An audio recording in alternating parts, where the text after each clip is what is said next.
Prince of Wales making his way along Mall. He's past Clarence House. I wonder if he's wondering what's going on in there. Hope she hasn't changed her mind at the last moment. Past Marlborough House. Waving to the huge crowds here, which we can't really see because they're hidden under these wonderful, full, green-leaved summer trees. And there they are, all waving a flag, waiting for the groom to pass. Hats that are Union Jacks, flags that are Union Jacks. Sometimes it must be like looking in a mirror for Prince Charles as he sees all these flags with images of himself and Lady Diana on them, if he can always recognize them as himself and Lady Diana.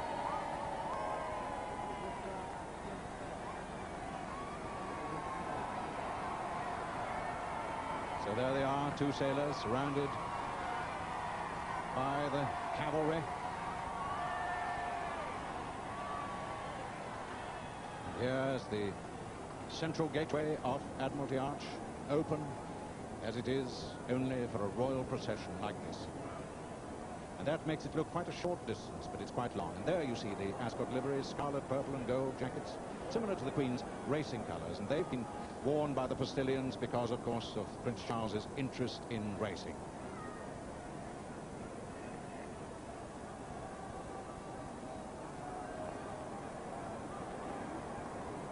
Four light grey horses, Windsor Grey as they used to be called.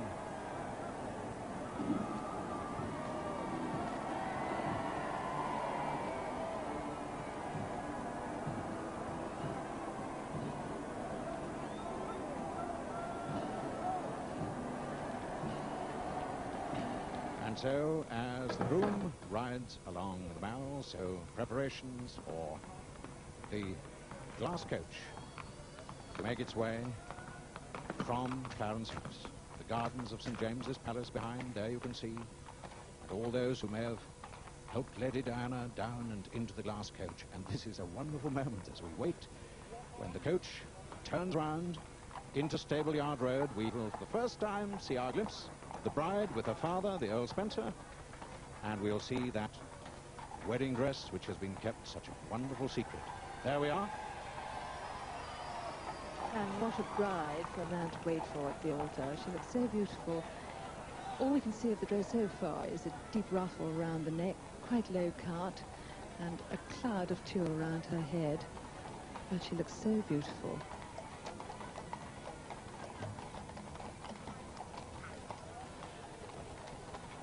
And here's really a wonderful fairy tale sight. Bride on the right-hand side and her father, a very proud man, on the left, the 8th, Earl Spencer, who's been at St. Paul's almost every day for the last week, attended all the rehearsals, listened to the music being rehearsed, all for his youngest daughter. And she is escorted by police, not by household cavalry. She rides to St. Paul's as a commoner, even though she is Lady Diana, and she comes back as the 3rd lady in the land.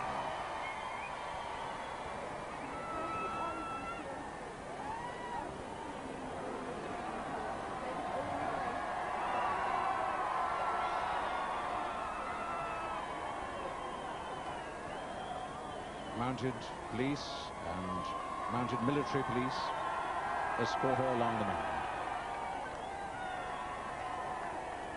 That shy smile that we've grown to know already, and when we see her, perhaps like all royal brides, the veil will be thrown back and we'll see that lovely face.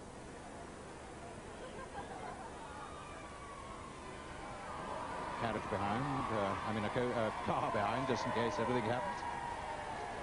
But these bay horses look hale and hearty, driven from the box by Richard Boland, 22 years royal service, the coachman, proudly wearing his medals. There's some speculation that that lovely bouffant fringe we've all got so used to will be swept back for her wedding, but I'm delighted to see that she's still wearing it. She wouldn't see Lady Diana without it, and this is the last time we shall see her as Lady Diana.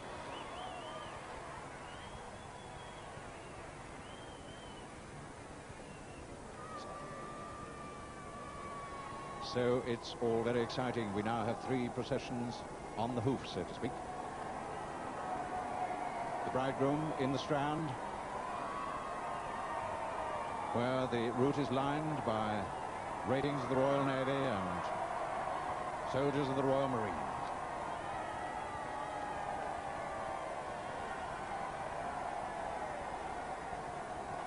This street, which used to be a country road along the banks of the River Thames. Hard to believe it now. Does he know that he's being followed?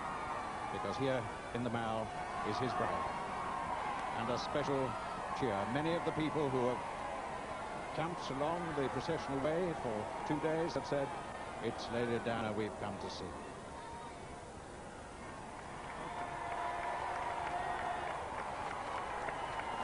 The Queen passing through Fleet Street, from which she has received so much attention through the years. Well, it's waves and flags and cheers today as we look up Ludgate Hill, past the dark steeple of St. Martin, within Ludgate, to the dome of St. Paul's.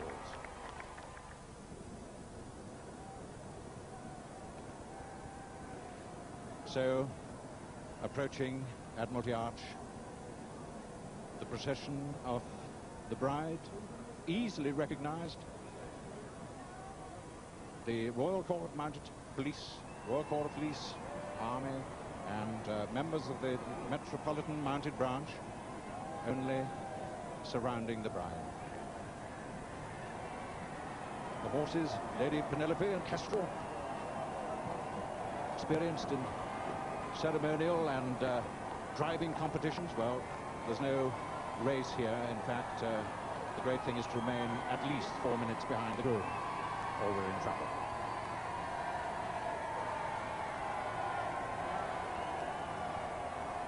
She is gift wrapped. She looks absolutely lovely. If I dare not comment on the fashion, I can comment on the girl within.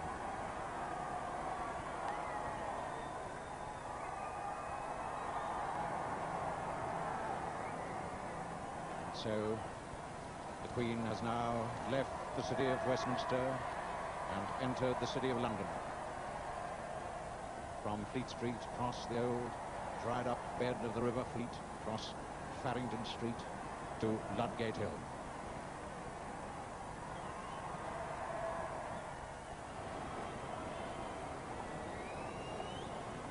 For the first time through the centre gateway of Admiralty Arch rides Lady Diana.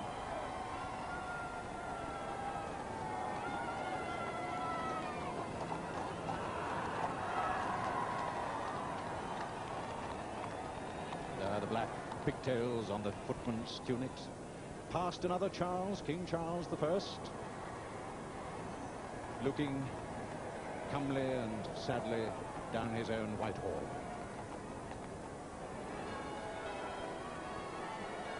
Congratulations along the side of the road, and bells already ringing out to greet the groom as he arrives with his supporter.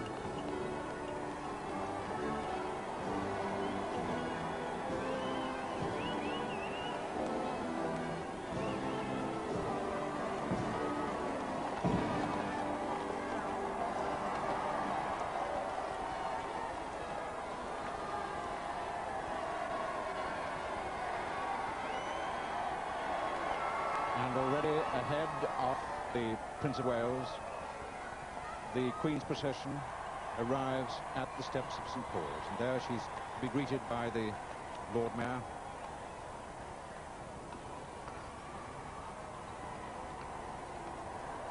Alderman Sir Ronald Gardner Thorpe waiting with the pearl sword to greet his sovereign.